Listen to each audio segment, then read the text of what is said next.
Episode number 320, Voiceover Tips with Joe Symanski. Let's do it.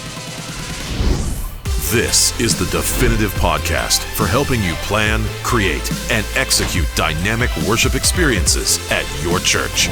Useful, practical content in the areas of production, worship, communications, first impressions, and more. This is Making Sunday Happen. Hey guys, what's up? Thanks for hanging out this week. This week's show is brought to you by Churchbanners.com. If you are in need of signage or banners for your church, this is a great place to go.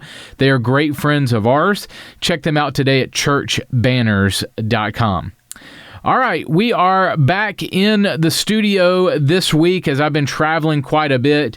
I will be heading back out for SALT Conference in Nashville. And if you are coming to SALT this year, please come by and say hello.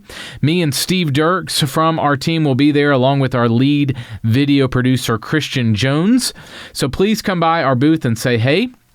We would love to meet you and hear your story of how God is working in and through your church and in your community. So be sure to check us out at SALT.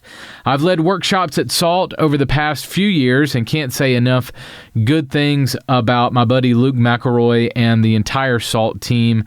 They do an incredible job every year of putting this conference on, and I can't wait to see you there. It's going to be an amazing event this year.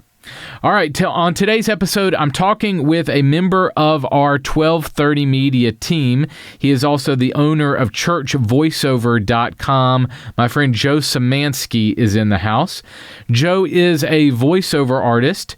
He's worked for some amazing ministries and corporate clients like Gateway Church, Life Church, Newspring Church, Jimmy Kimmel Live, and more. Him and his team have voiced dozens of our video projects at 1230 for churches and ministries. I'll talk to Joe this week about the ins and outs of voicing video content and other projects. So you'll hear from me and Joe right after we pay the bills. Check this out. Hey guys, I want to tell you a little bit more about my friends at Churchbanners.com. We have 3 large displays for 1230 Media and 1230 Kids that we take to conferences with us. All 3 came from Church Banners. They are easy to assemble, easy to pack away. They look great. You can travel very easily with them. The whole process was really easy. Church Banners is your source for church banners, praise banners, and portable displays from inside your sanctuary to outside in the church parking lot. They have a huge selection of church banner designs for you to personalize free of charge. I want you to check these guys out. Just go to churchbanners.com for more information, churchbanners.com. Hey guys, for a decade, Joe Symanski has been behind the mic telling stories. He is an incredible voiceover artist. You've heard his work on ABC, CBS, NBC Sports, Nat Geo, Nickelodeon, HGTV, Jimmy Kimmel Live. The list goes on. Joe is the voice behind a lot of our ready-made and custom media content that we produce at 1230 Media. And he is joining me in the house. Joe, what is up, buddy? Hey, Carl. Good to talk to you. Good to see you. Man, so we were just talking that both of us work from our homes, and we both have studios in our house. And I don't know if you're the same, because you have more of a voiceover a booth. But for me, it's like this picture is it. Like if I turn the camera, right, it's over. I can't pan the camera right because then you'll see my cluttered desk, and that would be unacceptable for this particular podcast. That's right. So I totally get you, though. It's just this little box. We've got the screen and we've got, the room around us. And that's our life for so much of our week, and it's good. And it's, there's a blessing and a curse thing going on there. Yeah. But I need to get out once in a while and clear my head and step outside into the actual real world. But other than that, working from home, and a lot of people have experienced this in the last, year and a half, that working from home is not always, what people say it is. And I think you almost have to be a certain temperament to really thrive in that. You think? That's true. Especially we're putting you in a padded box, man. That's right. I've got plenty of foam around. This is where my wife locks me in when I've been bad. So that's your solitary confinement. Right? Absolutely. Awesome. Well, man, I want to spend a lot of time together talking today about voiceover work for churches. I know you do a lot of that. You have a site called Churchvoiceover.com. And man, first of all, we've really, really enjoyed partnering with you on our projects. You've brought our projects to life. And it's just been an amazing partnership. So first of all, I want to thank you for that. Thank you. Likewise, it's been fantastic to work with you and your team. And you guys, you have so much talent, under the 1230 umbrella that just floors me, people specializing in all these different areas of media. And it's great to have, my role. I come in, I do the voiceover, they put it together, and you're only as strong as your weakest link, Carl. And you don't have really what I've seen. You don't have any weak links there. So it's just, we're all one big, team that thankfully we get to do this for a living, and you can't beat it. No, you can't. It's definitely a blessing. I wake up every day with that, man. I can't believe I get to do what I get to do, and we'll ride that wave as long as the Lord has me doing it. Absolutely, it gives and takes away, definitely. Right. Well, man, before we kind of get rolling with some of the church voiceover topic, let's talk about your story. So how did you get into this field? What led you to voiceover work as a profession? I really don't know if it was wired into me. My dad likes electronics. He was not in broadcasting or anything like that, but he always had like little mixers lying around to do like PA systems, and he would videotape weddings and things like that, but not really in the radio field or anything, which is what I really took an interest in. At one point, my dad brought home a little telephone system. It was actually a pretty extensive telephone system that was installed in the factory that he did maintenance in. And the cool thing about this was he put a telephone in each room. Does everybody remember what a telephone is? An actual landline telephone that plugs into the wall, and you call out on that. It was squirrely cord. Yeah, it was amazing. Yeah, it's a cool technology back in the day. But he would put a phone in each room of the house. And they were speaker phones. So you could like pick up, a phone in my room and call my sister's room or the bathroom, or it was just some wacky little thing he did.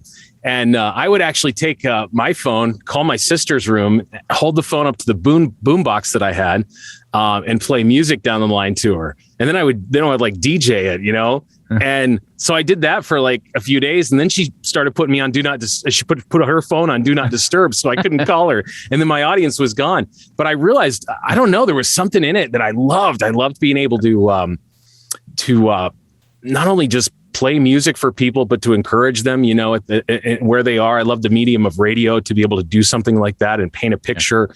I was just really into audio. So I went to college for it.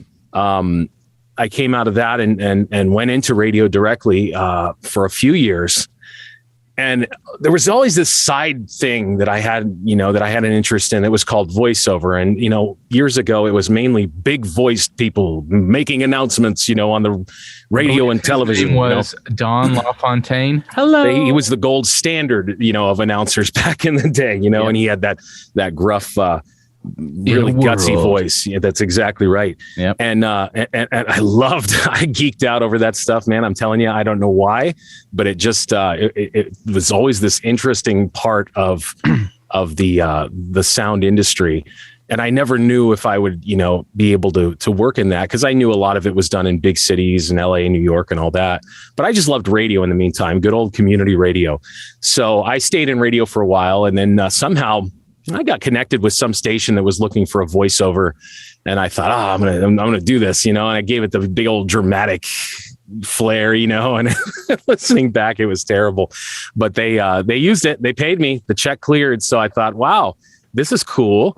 I wonder if I can expand on this somehow. So, it's all about networking. It's always been about networking. Every business is about that.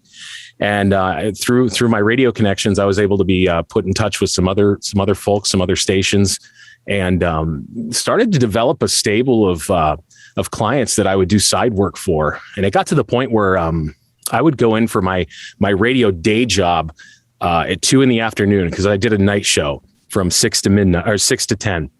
And I would work from 2 to 10 total at the radio station, come home, go to bed, and get up at like 9 a.m, 8:30, and work during the early part of the day doing voiceovers. Then at 2:00, I would go into my day job and work till 10 at night. And it got to be very, very demanding after a while.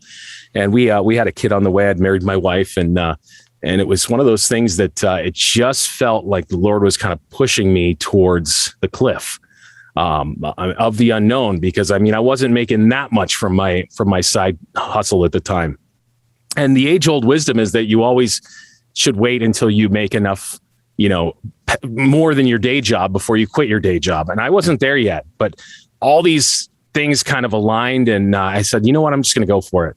And so I quit my day job, my radio day job, and I jumped right into voiceover. And when I was able to focus only on that, it just grew by leaps and bounds. And that was 15 years ago now, 2007. I'm bad at math, but that was, it's pretty amazing that it worked out that way. I'm so thankful. And honestly, doing it now would be a totally different challenge, because there's so many more people in voiceover than there used to be, because the technology's gotten so much better. You can plug a mic into a computer now, and be a voiceover guy, and it's now there's a lot more to it than that, but you can try to compete at that level, and everybody is. So it's a lot more competitive than it used to be. I'm just really thankful that I built it up when I did. And then the rest is history. So we have a little bit of a similar story in that I started in radio myself. Did you really? I didn't know that about you. Yep. And really? In fact, the same kind of kid story. I had a guy that was like a teacher in the youth group that I was in, and he was big into radio. And so I'd go over to his house, and he had a room that had radio stuff and all these, CDs and albums and all that. And he was on 2 different radio stations at 2 different names. That's awesome. So, but he gave me like an old transmitter and like an old mixer. And cool. I had a little radio station out of my bedroom that could go. That's awesome. I did that too, for the record. Yeah. Yeah, I did that too. It was fun. Yeah. So I got this thing for my car, and I would actually ride around, and if I had somebody with me, they would look over and try to see what radio station the car next to us was on, and we'd follow them, and I would take over that radio station. No way. Yeah. Carl, I have heard a lot of stories of people that are in radio that started the way you and I did, with that little mini transmitter in their basement. Yeah. I've never once heard somebody that would drive around and take over people's frequency in the car next to them. That's phenomenal. I'm going to remember that. Illegal. Story. I might be probably. I might be carted off to jail. That was part of the fun of it, right? For doing that. No, that's right. That's fantastic, though. I had no idea that you did that. That's great. Yeah. So did radio, and then voice tracking. Did you do much voice tracking? I was kind of in the wave of live to voice tracking. That was kind of it was early 2000s certainly. And for those that don't know, voice tracking is the way most radio is done now, where a host can go in and see the playlist in front of them of the next 4 hours of programming. And there's little voice files in between these songs, and they just go through one after another, recording those breaks on those voice files. And you can have a 4-hour show done in, 15, 20 minutes. Right. Which of course means that their employer is only needs to pay them for an hour of work versus 4 hours of work. So the radio industry has gotten really shaky in the last few years because of technology, and it's just the nature of the beast. But it's one of the reasons I'm kind of thankful I got out of it, because it's a tough go these days. It is. But I used to, I could voice track my show and then go out with friends or whatever and listen to myself. Listen to yourself. Isn't that trippy? Yeah, it's weird. And then you could actually, like, I could say the weather. I could say like, it's 10 past the hour. Like the time. Yeah. When it's going to go. I mean, that stuff seems like normal now, but like 20 years ago, it was like, what? I mean, that was cutting edge, and especially knowing, where radio came before that, in that people were sitting there, physically pushing play on the, it started with records and carts, and then CDs, mini discs, and it went digital, and the whole industry changed. But I've been riding in cars with friends, and I remember in high school at I had my first real radio job, and I've been riding in cars with friends, and the weather would come on, and they didn't realize it was me, because I kind of like flew under the radar a lot with that. So it was really trippy, and you get used to it after a while, though. It's like remember when people used to record their answer? Well, we still record messages on our voicemails, but it used to be a little answering machine box, and you would record, and then it would play it back to you. And you'd be like, that's what I sound like. Right. That's terrible, and people don't realize what they sound like because we're hearing ourselves through our skeletal structure, as we talk. But you're hearing my voice, through a completely different method of delivery, through the air. In fact, if in the same room, it's still through the air, to your ears, whereas I'm hearing it through my bone structure, which sounds completely different. So it's a different sound altogether, but you can come to peace with how you sound on recorded tape. It just takes time. That's true. All right. So tell me about kind of your faith journey and how you got to serve ministries, churches, and kind of got into that market a little bit too. Sure. I've been in the church all my life. I grew up in the church, and I grew up in fairly small churches in a very small town. And, this is technology, at the time involved projectors and, transparencies that you'd put on the projector and it would shine on the wall. And that's all the further, the church I attended really got beyond that. But it's neat to see in the last 10 years how media has become such a tool for churches to use, in reaching people, not only in the church, but outside the church through social media and everything else. That's something that no one thought of, 20 or 30 years ago, that we were going to have this awesome video tool and it would be affordable to make videos and to use them. So I think 10 years ago, it was starting to come on the scene, in probably the bigger markets, that maybe had a little more resources. But now you're seeing them in small churches as well. You're seeing sometimes a skeleton crew of volunteers that are putting together these videos that a lot of times are really great. And it's such a good training ground for people to learn the craft. But for me, my part of it was, how can we use voiceover? How can I be an asset to these Because I would have churches that I would attend or otherwise that found out, I do voiceover for a living, and they say, "Oh, can you do this?" Yeah, I can do this, no problem. And I thought, well, maybe this is an angle, not for making money. Certainly, there's money to be made, but let's face it, budgets aren't going to be what maybe we see in the corporate sector, but just a ministry angle too, to help out churches with resources. Because everything's digital now, it's so simple to do through the internet. So that's kind of where I came up through. That's awesome, man. And I love what you do for the church. And I love the fact that a church can take a bumper video or a other video project, and you really elevate it, and they can send it off to you, or send you, their script, and you can record and send back. And it just brings, even if it's a smaller church, it's going to bring to life that project and elevate it so much where it's on par with anything else they might see. So I love that. That's the fun of it. I mean, it's fun to and especially when you get a chance to work with a few members of a team on the church, staff that you just really feel like a part of something, even though I'm here in my padded room, they're over, halfway across the country or wherever. Right. It's just nice to feel like you're part of that crew creating awesome media for a purpose. So tell me some of the projects that you've done for churches so people can get an idea of what they might come to you for. Yeah, sure. I mean, like you said, sermon bumpers, that's something that we've done quite a bit of. I would say promos for upcoming events at the church or fundraising things that are going on, maybe benefits for different missionaries. Intros for sermons are a big thing. Service intros, countdowns, things like that. Announcements, that's a big opportunity, I think, as well, that we've done quite a bit of. And of course, podcasting's taken off, crazily in the last few years and in a good way. And I find that, a good voiceover can really make or break. I wouldn't say make or break. That's probably putting too much importance on the voiceover, because really the content of the podcast is what matters. But I love hearing a podcast with good, shiny production. You know what I mean? Yeah. It gets old to just hear someone in their bedroom just kind of, hey, we're here, we're live, And if they, yeah, exactly. The cat meowing in the background. An intro and an outro, well produced, can really make a podcast shine. So we've done a lot of that stuff as well. And it's been great to be able to connect with some big churches and some really small ones too, and provide a level of service for both. I think it adds credibility. I know that that's definitely true with us. I guess some of that is my background in radio, but I think it elevates your credibility.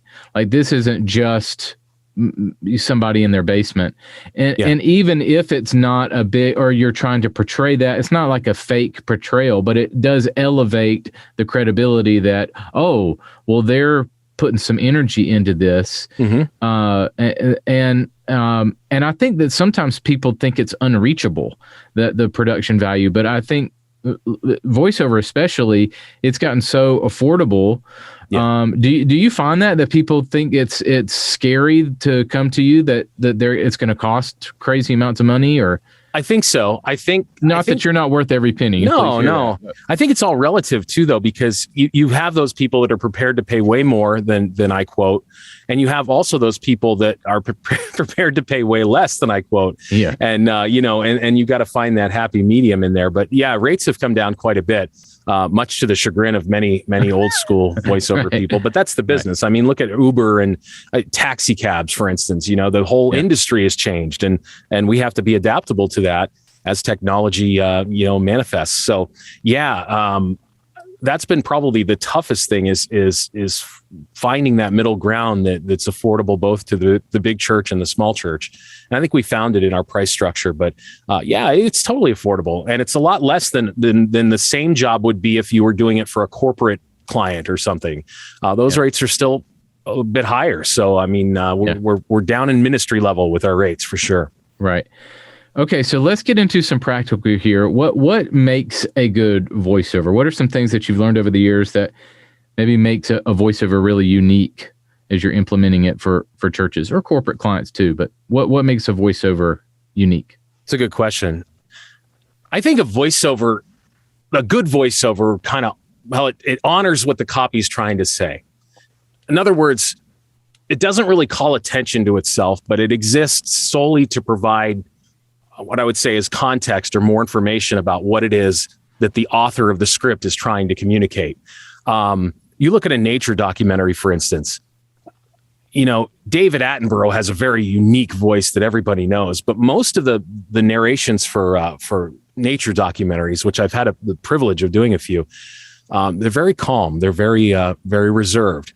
And the direction given by a producer during those recordings are, we don't want the voiceover to be the star. The star is what's happening on the screen. We just want the voiceover to provide context to what they're seeing. And I think that's really what makes a good voiceover is, and there's certain levels of parody of voiceovers and whatever else that where the voiceover is the star. I think of, the old school announcer, voiceover that can be done kind of as a cliche thing. But a good voiceover, I think, is one that you don't really notice as you're watching. It's just there. And you don't notice if it's bad. You don't notice if it's good. It's just providing that additional information. Well, and it's good that you say that, you're very open to direction and stuff, but it's good too that sometimes when you do a read for us, you give us a couple of different inflections, different takes. Hey, I'm going to try it this way.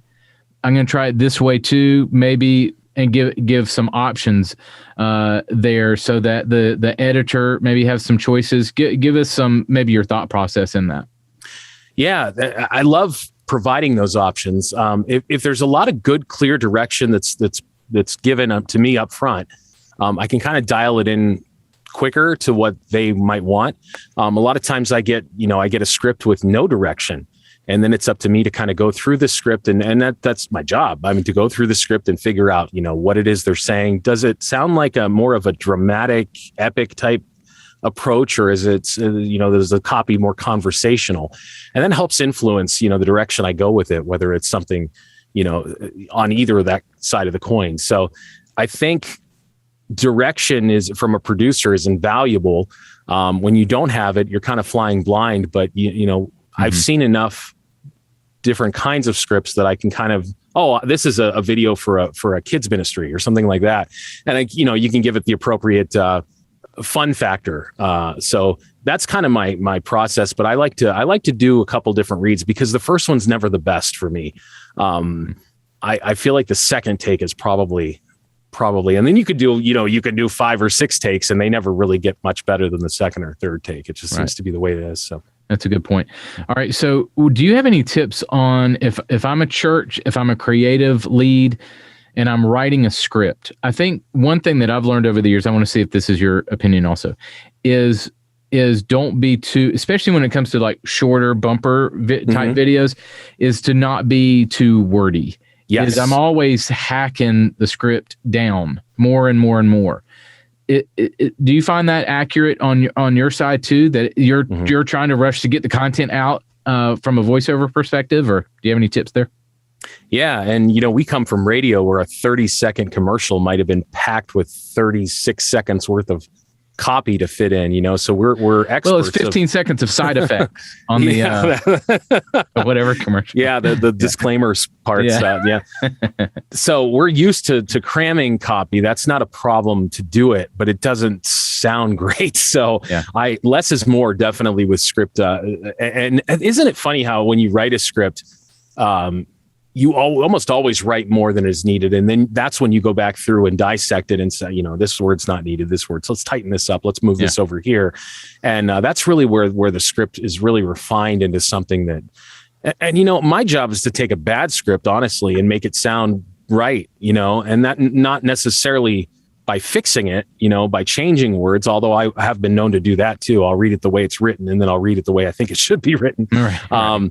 But more of just knowing how to turn phrases and turn sentences with certain inflections and whatnot to get it in the pocket of what might be something that might pass for okay. It's like that's challenging a lot of times, but because we're not all the same, our writing abilities are not all the same. They're not all created equal, unfortunately. But if you get a great script, well written, that's fun. That's a good time.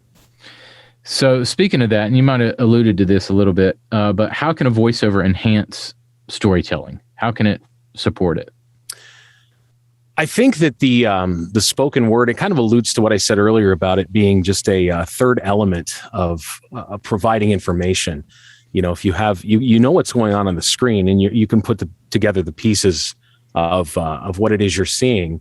But, if you have, especially if it's an acting voiceover, like if it's, to use the church example, if it's the role of God talking through the scriptures, as we're seeing, biblical scenes, maybe borrowed from some, Passion of the Christ type movie, whatever. That can add so much. That can be very dramatic and have a really emotional effect to have that authoritative figure guiding us through the scene, or, reading about his promises for our lives, or maybe there's an actor on the screen that we're seeing them, live out a scenario. And he's talking to us about what's going on, Mary or Joseph, for instance, or something like that. So I think voiceover can really, and that's just in an actor role. As a narrator type role, it can be very powerful. It can really help move, especially when coupled with great music. Yeah. Yes, I was going to mention that the music is key, right? The music can really change the mood, and so to match the voiceover with music is important, I think. Okay, so it's not just you on the team. Over the years, you've built a team of women and kids and other men that help you and that are on your team to give someone a variety of voices to choose from. Tell us how that team came about and some of the options that you guys provide. Well, when I started Churchvoiceoverscom, it was one of those things that I thought, it's an angle for me to reach churches. I have my main website, and then I can bring this third-party website on where I can really, direct people to hear just my church portfolio. What I found was that I'd have people asking me, it's great, thank you, that's a great voiceover, but do you have a woman that you would recommend, or an older male, or maybe even a younger male sometimes, or a kid? They would ask for recommendations, and I'd be sending them links to some people that I know that could do a good job for them. And I thought, man, maybe there's an opportunity here. Maybe I'm missing the boat by just putting my voice on this site. Let's make it a collective so that you can cast for any number of roles right through the site. So we have some really talented people. My friend John is on there. He's done some great animation stuff over the years for really big name commercials and stuff that you'd know from the 80s and 90s. And he's had a long career, but has a really youthful voice and does a lot of character work. Eric, there's two Erics on the site, Eric Holloway and Eric David. Eric Holloway has just the beefiest, bassiest voice. I could compare it to the guy who does the Arby's commercials. We have the meats, that. It's not that guy, but that's his vibe. Ving Rhames. Man, Ving. Yeah. Ving is tremendous. Let's get Ving on the site. That's a great. I don't know where he stands with it. No, but Eric has that sound and that beefiness, and there's I have a guy who does more millennial work. A lighter sound, a more youthful sound. We have some great kids on there. That are just I have a couple on there that are in the acting world and have done some really high level acting on the screen and do voiceovers as well. So I didn't even touch on the women. They're going to be mad at me probably, but so many, I can't remember them all. There's so many great voices and they're all pros. Like that was my thing when I set up the site. I wanted working pros where that was their gig. Voiceover was what they did. I didn't want somebody that has a day job and is doing voiceover on the side for like a half hour. Nothing against those people. And you can be very good and do that. But I wanted people that were really dedicated to their craft and that were available on short notice. If somebody had something that needed, done quickly, these people would be there ready to help. So we have a great collective. I'm really, really grateful that they came on. Do you guys ever watch TV and other things and critique the voiceovers? Oh man, if I'd have done that one, I would have inflected it this way. Oh, all the time. All the time. I can't turn that off, unfortunately. We have the meats. Yeah. It's like, that's a great example of, and I know we were going to talk about branding voices and whatnot. We'll get to that. But yeah, totally. I hear stuff all the time. And you know what the thing is? I never get on it too hard though, because I've been in so many sessions with inexperienced producers who didn't have many sessions under their belt, unfortunately, and didn't know what they wanted. And they would direct me in very strange ways, inflecting odd words that wouldn't be reflected in over-inflected in everyday speech. And the result was a spot they would kind of, because when you do a commercial read or something, you do it a bunch of times, the whole script, but then they Frankenstein it together, they take little pieces of each read that they liked and piece it all together. So in the end, you have something that hopefully is as cohesive as it should be, but often isn't. And they'll use this inflection for this pieced in front of this inflection. It just doesn't work. So I've been on the, unfortunately, the receiving end of some bad editing.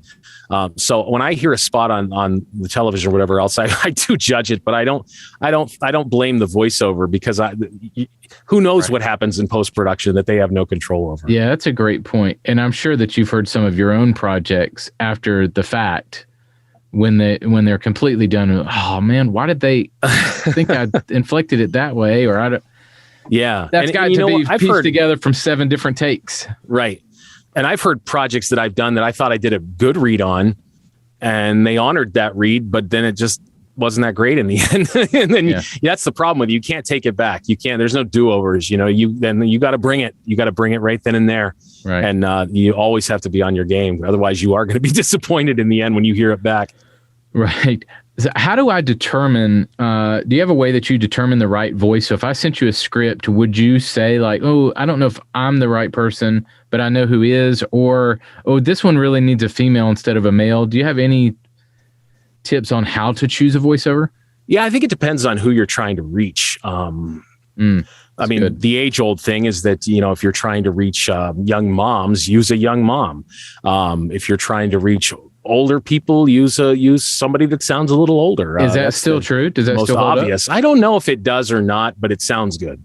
I don't know. I mean, who's to say? I know there are trends, and one of the trends we've seen in the last 15 years or so is a young child, especially on a dramatic spot, a really emotional spot, and the young child's just reading like this, real soft, and that can be very powerful.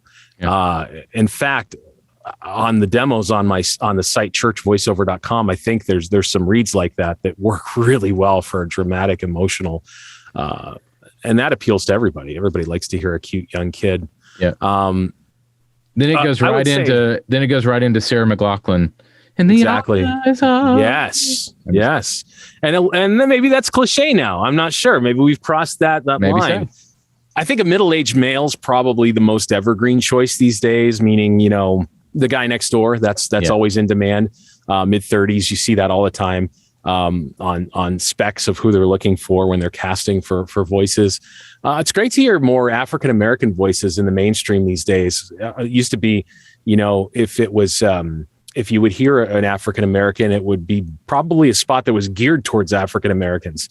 Now it's more mainstream. You hear more Latino voices. You hear a real variety of different types of voices, not just white males. And it used to be a time it was just white males and there was no females on the air anywhere. So it's come a long way as far as diversity of voices. And as far as what voice to use, I think it's just maybe just try some voices out and see which one connects the most. How have you coached churches in this? Do you find that churches are more inexperienced at producing and they trust you more? Or do they direct you more thinking that they know what they want? Give me some that just really depends, I think, on the person and the type of producer it is. Some churches then will just let you have a pass at it on your own, couple passes, send it to them. They love it. Others are a little more picky. And if I do a read, I try to do a couple different styles, like we talked about earlier. Depending on what the script is, I'll give at least 2 or 3 different takes that sound different. Everyone sounds a little bit different. And that kind of heads off some problems down the road. If they didn't like take 1, or maybe there's some portion of take 1 they don't like, they can look to take 2 and take 3, to get it where they want to go. But beyond that, I think it's just really connecting with the producer and finding out what their goals are, because that's why we're here. We're here to help them tell their story, tell the story that they're creating. So it's really about communication. How about the speed and pace of a project? So what are some tips that you've learned in this area that would help churches pace or, come up with the right speed and tone? I think match it to the project. If it's a fun, upbeat type of read where you're trying to get a lot of information in, then, go a little quicker with the pace of your script. It doesn't need to be emotional. It just needs to get some information out there. If it's something that's, more emotional, more pulling on the heartstrings a little bit, it does need to be slower because it takes time to tell those stories and to get the audience from point A to point B, point B being, getting them to react the way you want them to react, whether it's, a call to action or whatever else. It takes time to get them there, and it can't be done very quickly. So I think don't rush it, but don't draw it out too long either. We talked about word economy and making sure that your words are saying something and get rid of the words that don't.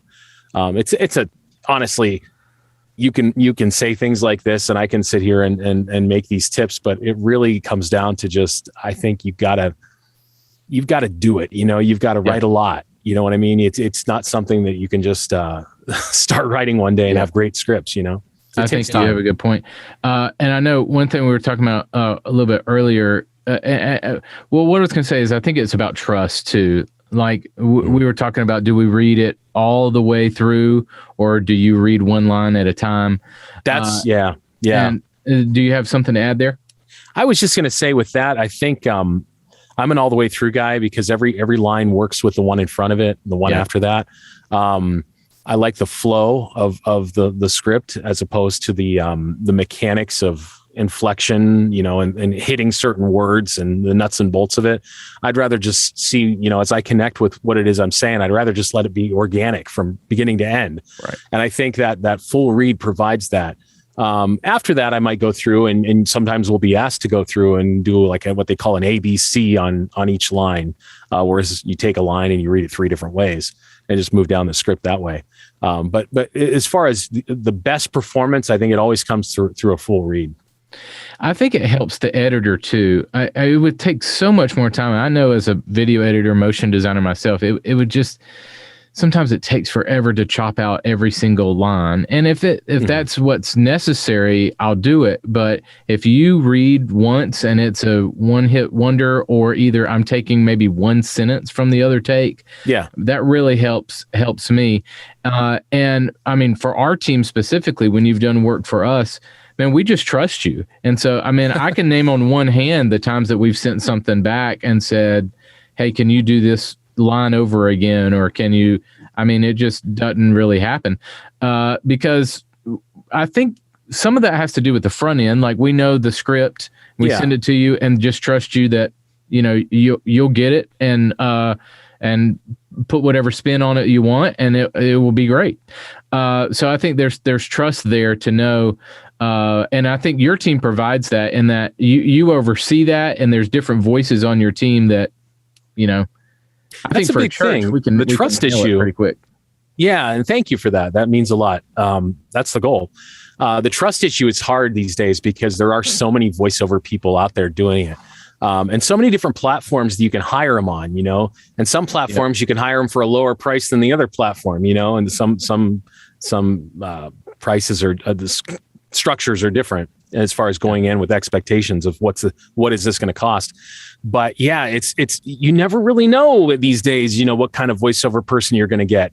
You know, maybe that's where the demo comes in to a certain degree, and maybe even an audition read in some cases, when you're just not sure if they're going to be a good fit. Maybe try them out on the script, even just a piece of the script, and see what the file sounds like. You know, is it full of hiss and background noise and echo and all of that? You know, you don't want that in your in your production. So that's a red flag. And then it gives you an idea of what their performance is like as well. And then once you find somebody that is solid and can get you what you need in a good amount of time for a decent price, you know, the trust factor comes in of, you know, work with them again and keep that relationship open, because they'll be there for you. And it takes time to find people like that, but it can be done. Yeah. Let's talk about branding. So, and I think you're hitting on something that, you know, if I find somebody that's consistent, they could become the voice of my brand. Yeah. So talk to me about that. And then, like, here's where my mind's going. You can speak around this. Is I think sometimes it might be good to have a brand voice. Like, this voice goes with my branding, and then the other projects could be a different voice, but this voice is always, when we're doing something that involves the brand, this is the voice we use. I think it's huge. Yeah. Through that. And if you think about it, you know, branding is something that has consistency of branding has been done, you know, countless times, whether it's radio, whether it's television, whether it's, you know, even internet and I think of Disneyland, you know, the welcoming voice of the park or the monorail or something like that. Consistency is something that people value a lot. And I think I've often thought that could really work to a church's advantage if they utilize that. And maybe it involves, you know, the same voice doing, you know, every sermon promo or welcoming them into the sanctuary and doing the announcements, you know, a weekly announcements voice. Right. And maybe it's something you try for a bit and see how it works. But I think there's huge value in consistency and hearing that comfortable, warm, reassuring voice that just feels like this is home. You know, this is where I belong. I think there's a lot of value in that. I think branding is kind of a dirty word. At least it used to be in church circles, because it's kind of like marketing. You know, we're a church. We don't need to market or brand. You know, that's what the world does. But honestly, I mean, I don't need to tell you this. That's everything. You know, as our goal is to make disciples, that doesn't happen without marketing and branding, or at least one form or another. So, you know, reaching as many people as we can, it goes back to consistency is not a bad thing. And I think the spice voices can really come in handy too for different types of projects that you do around the peripheral of your main focus. Well, I know we kind of started our conversation when talking about Don LaFontaine, who was a bit kind of the granddaddy of voiceovers. And I mean, there's a reason why every movie used him. I think he was like the brand of movie trailer, like that. Yes. When you need a movie trailer, you go to Don LaFontaine. He was the guy. And he was so accessible too.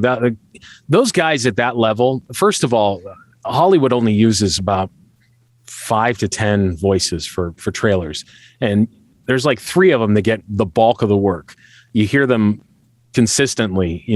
Every horror campaign that comes out has Phil Terrence on it these days. Ashton Smith is another big voice that's kind of filled that role of Don after he passed. They work a lot, and they're always available. You can count on them. They don't go on vacation. If they do go on vacation, they bring a laptop with them. They take their gear with them. Because here's what happens if you go on vacation and you're in the middle of a movie campaign that you got, if you say no, you're done. I mean, you're not reliable anymore. It's a cutthroat industry. And I used to aspire, as a young person to be a movie trailer announcer. I think we all wanted that at some point in our lives. Well, those of us got into radio, but I realized I have some friends that do it now that are really trying to break through those ranks, and it's extremely difficult. And they're dropping what they're doing on Sunday afternoon with their families to run and cut an audition or something in their car, and it's intense. So I give a lot of credit to the people that are willing to put that time and effort in. But that's part of the reason Don was so ubiquitous, is because he was there, he was available, and he worked a ton. All right, last couple questions for you. When I bring someone in who's not a professional voiceover, what are some ways to get the best performance from them? That's a great question, because that happens a lot in churches. Let's bring Beth down the hall from the administrative office, to do this. Because we need a 20-something female. Right. And a lot of times there's not really much thought in hiring a professional in situations like that. Let's just have her do it. It just makes sense. The thought, we could hire somebody for this and have a great result, but it's just convenient. They're right there. You need it cut. All right, well, let's do it. Beth, come on down. I got a microphone set up right here. And I think it can sometimes work and it can sometimes not. It's very challenging to work with somebody, though, that hasn't done voiceover, because they're very aware that they're reading. And they sound like they're reading, and it's so hard to bring. You can say, do it like you're not reading. Just talk to your friend as you read this. But unless you've had, years of experience, I'm still fighting that. Coming out of radio, when we come out of radio, we talk like this when we do our voiceovers. You know what I mean? But voiceover, that kind of read doesn't go anywhere. It doesn't connect. They want people that are just going to talk and be very low key and authentic and real. And that's something that comes through years of trying to develop that and fighting the urge to hype your voice up and make something exciting. You don't need to make it exciting. The copy is exciting, or the copy is emotional, or your voice just conveying what it says is enough. That's all it needs. Get out of your own way, that sort of thing. And I think to develop that in someone that's never had that training is very difficult. One trick I'll use. I use this on my kids sometimes, and it usually works really well, is to let them do it a few times, the script top to bottom. Yeah. They'll get comfortable with it. And the more muscle memory is an amazing thing. They'll trip over words on the first pass, maybe the second pass, but as they get comfortable saying the same thing over and over again, they relax in a way, and they can get through it. Man, and also, I still do that. Go ahead. I apologize. I didn't mean to cut you off. You go ahead. No. You still do that. I still do that. I mean, every read I do, I don't do one read and just call it good, because and especially with tricky words and tricky sentence structure, over and over and over again is the secret to getting through that. But also, I was going to say mimicry works really well. If you have you can go line by line. Tell them the first line the way you want it read as best as you can, and have them mimic your inflection. Go to the second line, do the same, have them mimic you, and you'll get through it and find out. Like I said, I do it with my kids, and they're just not nailing that last line. It's not connecting. I'll say, do it like this, and I'll say it exactly the way I want it, and they'll match inflections. It's almost musical. They're matching the music of my read, and it oftentimes works to get a good result for exactly what you're looking for. kind of have to act it out yourself a little bit. Yep. One thing that I do is when I get in here for an interview, I will actually get in here a few minutes early and read like your intro. When I introed you, I would read it out loud at least once or twice, and then I would read the questions as many as I can get through before you came on to the Zoom call. That's a great idea. What that would allow me to do is get those tripped up words out of the way. And also too, like when I'm asking you a question, it's all here on paper for me, but what it does for me is it lets me get that in my mind to where I don't have to go word for word necessarily. Like I get the gist, right, and then I can make it my own. It's like bullet points. Yeah, exactly right. Do you find that true? Do you read it through before recording, or at least your first pass is kind of a demo? Oftentimes I'll sit at my desk before I even come in the booth and just dissect it and figure out, because there's so much hidden subtext in a lot of scripts that you have to really, really read without the burden of performing. Just read it without trying to make it sound good or get a clean take or whatever. Just read it, and I'll read it through a few times and maybe underline some things, make some notes. Marking up copy can be very advantageous for people to kind of highlight words that need a little more love than the others, or important parts of the sentences, takeaway stuff, but I find that preparation is a really good thing when it comes to as opposed to just walking in the booth and just they call it rip and reads, or you just rip it off the printer and read it and you're done. It's more of a process than that, and that gets the best results. Which I used to think, okay, I can be really good if I can just read it cold.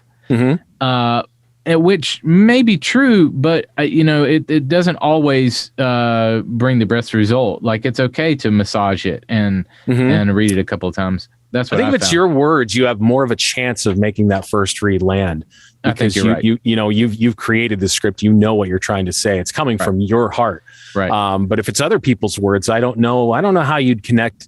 I mean, I can fake my way through a cold read.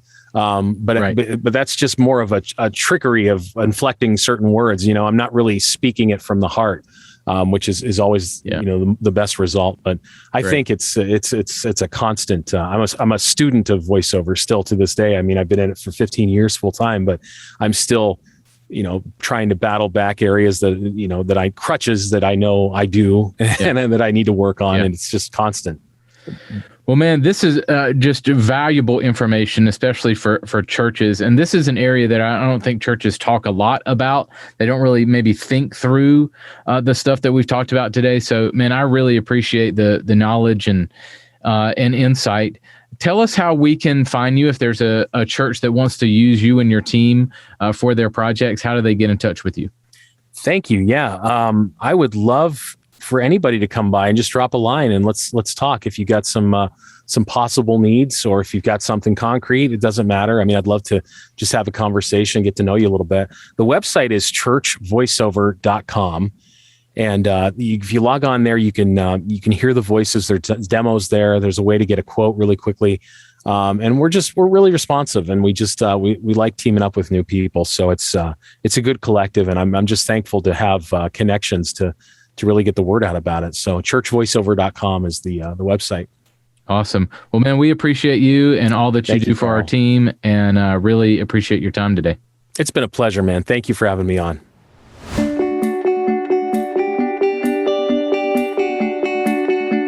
I love directing worship experiences, concerts, and events. I am very animated and get very excited when I direct. I love the energy of juggling multiple cameras, video and graphic sources, switching, and other elements to bring together a seamless presentation to the screens. When I joined the staff of Newspring Church, at the campus I served, we only had 2 volunteers that knew how to direct, and maybe a staff member would jump in a pinch. It was extremely hard for me to do this, but I knew in order to grow the team, I had to train new directors and fast. Instead of jumping in and directing myself, I opted to solely train new people instead.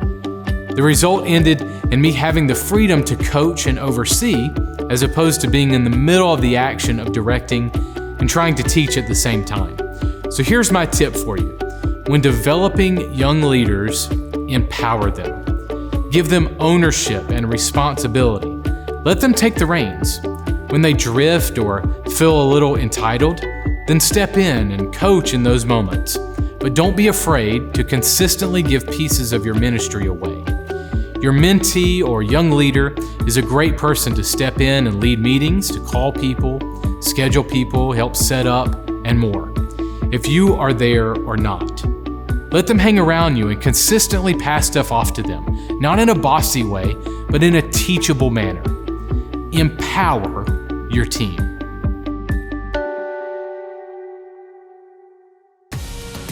The show notes for this episode are available now at makingsundayhappen.com. Hey guys, really enjoy you coming back every single week to the podcast. It is a team effort to put this show together. Our show is edited by AJ Schubert on our team. It is posted and distributed by Daniel Stavanis. We call him Stal. With social media content provided by Jordan Crawford, Jason Bozeman, and the great Steve Dirks. So we have an amazing team at 1230, and we count it a blessing to serve alongside you guys in ministry. We love you guys. Give us a like if you would, and subscribe to our YouTube channel. You can also join our growing community of church leaders, staff, and volunteers through our Making Sunday Happen Facebook page. Just go to facebook.com and search Making Sunday Happen to find us. We'll go out there and create some incredible worship experiences this weekend. I'll catch you next week. Making Sunday Happen is a production of the ministry of 1230 Media. For show notes, archive episodes, and more free resources for your church, visit makingsundayhappen.com.